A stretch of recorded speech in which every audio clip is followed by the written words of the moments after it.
ರಾಜ್ಯದ ವಾತಾವರಣವನ್ನು ಗಮನಿಸಿದಾಗ ಅತ್ಯಂತ ಒಂದು ಒಳ್ಳೆಯ ರೀತಿಯಾಗಿರ್ತಕ್ಕಂಥ ಅಂತರವನ್ನು ಭಾರತೀಯ ಜನತಾ ಪಾರ್ಟಿಗೆ ಬೆಳ್ತಂಗಡಿ ಮತದಾರರು ತಂದು ಕೊಟ್ಟಿದ್ದಾರೆ ಮತ್ತು ಕಾರ್ಯಕರ್ತರ ಪರಿಶ್ರಮದ ಮೂಲಕ ಇಷ್ಟು ಅಂತರದ ಗೆಲುವು ಬಂದಿದೆ. ಅದಕ್ಕೆ ನಾನು ಕಾರ್ಯಕರ್ತರಿಗೆ ಮತ್ತು ಮತದಾರರಿಗೆ ಅಭಿನಂದನೆಗಳು.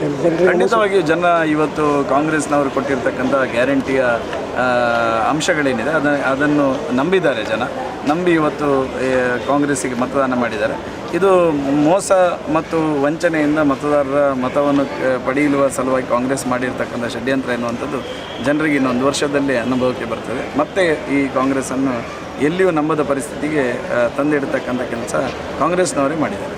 ಕಾಂಗ್ರೆಸ್ನವರು ಬಜರಂಗ ದಳದ ಬ್ಯಾನ್ ಬಿಡಿ ಬಜರಂಗ ದಳದವನ್ನು ಮುಟ್ಟಿದರೆ ಈ ರಾಜ್ಯದಲ್ಲಿ ಯಾವ ಪರಿಸ್ಥಿತಿ ನಿರ್ಮಾಣ ಆಗ್ತದೆ ಅನ್ನುವಂಥದ್ದನ್ನು ಅವರು ಊಹಿಸಲಿಕ್ಕೆ ಸಾಧ್ಯ ಇಲ್ಲ.